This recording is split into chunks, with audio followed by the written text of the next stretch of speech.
नमस्कार, मैं प्रांशी राठौर और आप देख रहे हैं नेक्स्ट 9 न्यूज। स्वागत है आपका हमारे खास प्रोग्राम में। इस वक्त हमारे साथ मौजूद है हमारे सहयोगी अमन जी। सबसे पहले सर आपका बहुत बहुत स्वागत है। बात आज करेंगे इस खास प्रोग्राम में बिहार की सियासत के बारे में। ये बात आप बखूबी जानते ही हैं कि बिहार में बीते कुछ दिनों पहले ही एक बड़ा खेल होता हुआ नजर आया। देखा गया कि मुख्यमंत्री नीतीश कुमार एक बार फिर से पलटी मारते हुए नजर आए। बीजेपी के साथ जेडीयू का गठबंधन हुआ और एक बार फिर से सरकार बन चुकी है नीतीश कुमार की। फ्लोर टेस्ट में भी ये सरकार पास हो गई, लेकिन इसके बाद से ये देखा जा रहा है कि किस तरह से जेडीयू के कुछ विधायकों में नाराजगी देखने को मिली है मंत्री पद की वजह से। वहीं दूसरी ही तरफ नाराजगी कहीं ना कहीं जो सहयोगी दल है एनडीए के, उनमें भी नजर आ रही है। बात यहाँ पर की जाए अगर हम के प्रमुख जीतन राम मांझी के बारे में। जी हाँ, बिहार के पूर्व मुख्यमंत्री जीतन राम मांझी के जो सुर बदलते हुए नजर आ रहे हैं, उसके बाद से सवाल यही उठ रहे हैं कि नीतीश कुमार की सरकार को अगर आपने गिरते हुए बचाया था तो क्या यहाँ पर अब वह बगावती सुर अपनाते हुए नजर आ सकते हैं।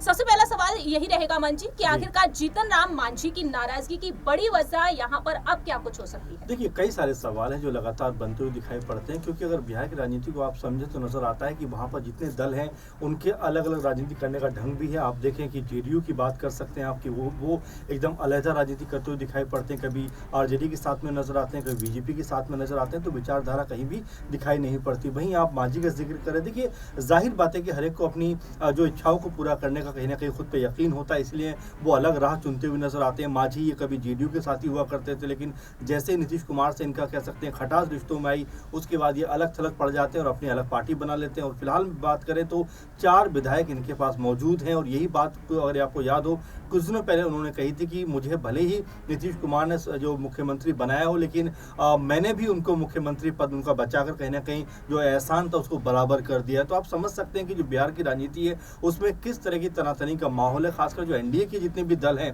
अब उनके बीच जो तालमेल होना चाहिए प्रांशु जी, वो नजर नहीं आता। क्योंकि यहाँ पर चाहे आप जीतन राम मांझी का जिक्र करें, आप चिराग पासवान की बात करें, या फिर पशुपति पारस के बारे में आप बात करें, उपेंद्र कुशवाहा का भी अपने आप में अलग स्टैंड यहाँ पे दिखाई पड़ता है। मुकेश सहनी भी यही बात कहते हुए दिखाई पड़ते हैं कि अगर मेरे पास 4 विधायक होते तो मुख्यमंत्री के लिए मैं भी कहीं ना कहीं अपने बारे में बताता। तो ये पूरा जो बिहार का माहौल है, खासकर जो एनडीए कुनबे का जो माहौल है, वो बताता है किस तरह से वो उनकी जो राजनीति है वो उलझी हुई दिखाई पड़ती है। और अब जबकि ऐसा लगता है कि सब कुछ सामान्य है, लेकिन फिर कोई बयान ऐसा आता है कि सब कुछ असामान्य सा दिखने लगता है। जीतन राम मांझी नीतीश कुमार के ऊपर तमाम सारे आरोप लगा देते हैं, सरकार के ऊपर आरोप लगा देते हैं। जो के पाठक है, मुख्य सचिव है, वो नीतीश कुमार की बात मानते हुए नजर नहीं आते। तो इस वक्त अगर बिहार को देखा जाए तो जाहिर बात है कि सरकार तो है, लेकिन सरकार में जिस तरह का कामकाज होना चाहिए, जो तौर तरीका होना चाहिए, मुझे लगता है प्रांशु जी वो गायब है। देखिए, जिस तरह से यहाँ पर जीतन राम मांझी को लेकर अटकलें तेज हो रही हैं, सबसे पहले यहाँ पर उनके उस बयान को सुना देते हैं जो एक कार्यक्रम में शामिल होने के दौरान उन्होंने कहा था कि अगर हम आपको समर्थन नहीं देते तो आप फ्लोर टेस्ट में पास तक नहीं हो पाते। सुनिए जरा जीतन राम मांझी का ये बयान।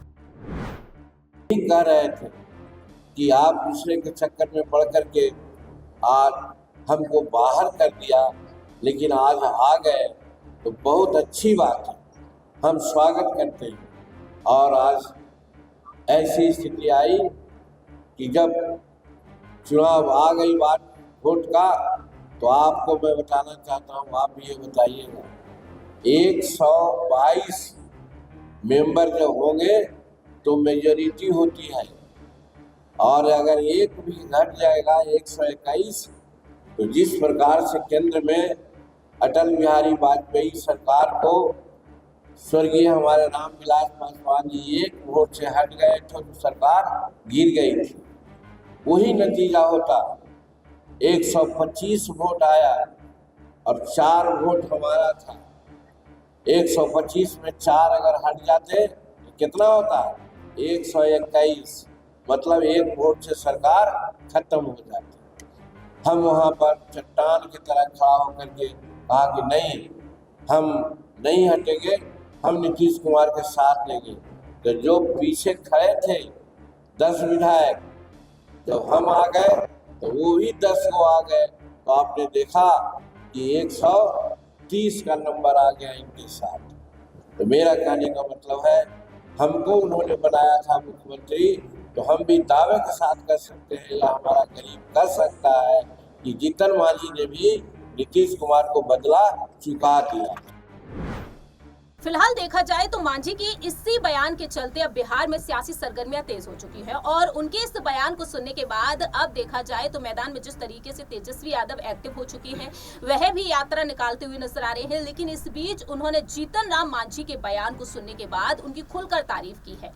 मांझी के बयान पर तेजस्वी यादव ने क्या कुछ कहा, ये भी सुन लीजिए। ठीक कहा कि 4 विधायक हैं उनके, 4 विधायकों वाला दल है उनका, और आज अगर मुख्यमंत्री नीतीश कुमार जी पद पर मुख्यमंत्री के हैं तो आज मांझी जी के बदौलत ही मुख्यमंत्री पद पर है। पहले हमारा सबसे बड़ा दल था, पहले हम लोगों ने बनाया, आप देखिएगा। भाजपा ने पहले बनाया था, उनको भाजपा को छोड़ दिया, फिर हम लोगों ने बनाया, हमको छोड़ दिया, फिर भाजपा को छोड़ दिया, फिर हमको छोड़ दिया। तो बार बार ये तो तीसरी नंबर की पार्टी है। भाजपा ने बनाया कई बार, हम लोगों ने कई बार बनाया मुख्यमंत्री उनको, और 4 दल वाली पार्टी ने इस बार जो है बनाया। 125 से ना था, ठीक ही कहा मांझी जी ने, अगर 121 आ जाता तो कहाँ से मुख्यमंत्री बन पाते। तो मांझी जी ने एक और बात कही, जिस बात को हमने विधानसभा में कहा था कि कई वाली बात, तो आखिर बताना चाहिए कि कौन है ये 2-3 जो केकई, 3-4 जो केकई हैं वहाँ बैठे हुए, ये कौन है। और हम तो कहते हैं केकई के साथ मंथरा भी है, ये बताना चाहिए। जब समय आएगा तो हम लोग बताएंगे, लेकिन पहले इनको स्पष्ट ढूंढना चाहिए कि कौन लोग। आप नीतीश कुमार के पलटने की बात करते हैं, लेकिन जेडीयू ने कहा है, आप नीतीश के पलटने की बात करते हैं, जेडीयू कह रही है कि बिहार की जनता के हित में अगर 10 बार भी पलटना हो तो नीतीश कुमार पलटे। इसमें हित हो रहा है कि अहित हो रहा है, उनको मायने नहीं समझ में आता हित और अहित का।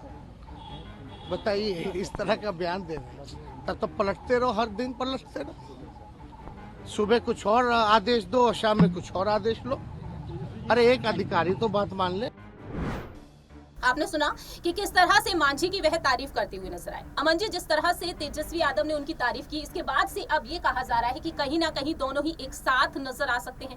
अगर दोनों ही साथ में नजर आ सकते हैं तो 2025 में जब विधानसभा चुनाव होंगे तो क्या तेजस्वी और मांझी के बीच वो सियासी रार कहीं बढ़ती हुई नजर नहीं आएगी? क्योंकि यहाँ पर बड़ी वजह मुख्यमंत्री पद बन सकता है। देखिए, जाहिर सी बात है, और मांझी का जिक्र जब भी होता है तो इसीलिए होता है बारंबार कि वो एक अहम कड़ी बनते हुए दिखाई पड़ते हैं। क्योंकि अगर आपको जिस तरह बयान सुना है उसमें अगर आप देखें तो वो ये बात कहते हुए दिखाई पड़ते हैं कि अगर मेरे पास 20 विधायक भी आ गए तो आप ये मानकर चलिए कि बिहार में बहुत कुछ बदलता हुआ नजर आएगा।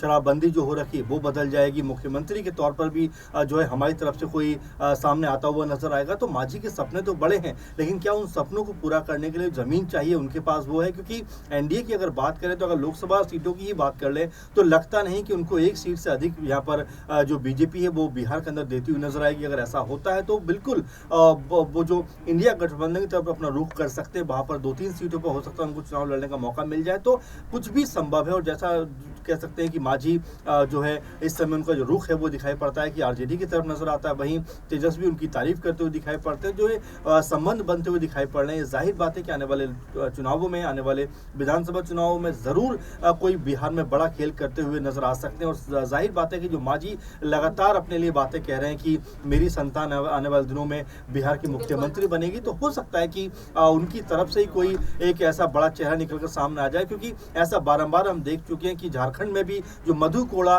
निर्दलीय विधायक होकर भी मुख्यमंत्री बन सकते हैं, तो बिहार में मांझी का बेटा आखिर सीएम क्यों नहीं बन सकता? देखिए, यहाँ पर मांझी के बेटे की बात अगर होती है तो मुख्यमंत्री पद के लिए यहाँ पर मांझी के बेटे के लिए बैनर और पोस्टर भी लगाए गए। और अब बड़ी बात यहाँ पर जो उठती है वो ये भी है कि जेडीयू के जो पूर्व अध्यक्ष रह चुके हैं ललन सिंह, जिन पर यह आरोप था कि 10 विधायकों के समर्थन से कहीं ना कहीं वह तेजस्वी को मुख्यमंत्री बना सकते हैं। अब आने वाले समय में यही देखना होगा कि आखिरकार जीतन राम मांझी, तेजस्वी यादव और ललन सिंह मिलकर क्या कोई बड़ा खेल करते हुए नजर आएंगे बिहार में या फिर नहीं। लोकसभा चुनाव अप्रैल के महीने में हो सकते हैं, ऐसे में देखना यही होगा कि आखिरकार तेजस्वी यादव और जीतन राम मांझी के जो सुर यहाँ पर एक मिलते हुए नजर आ रहे हैं, क्या अब नीतीश कुमार को एक बड़ा झटका मिल सकता है या नहीं। फिलहाल इस खास प्रोग्राम में इतना ही। बाकी की तमाम अपडेट्स के लिए आप देखते रहिए नेक्स्ट 9 न्यूज।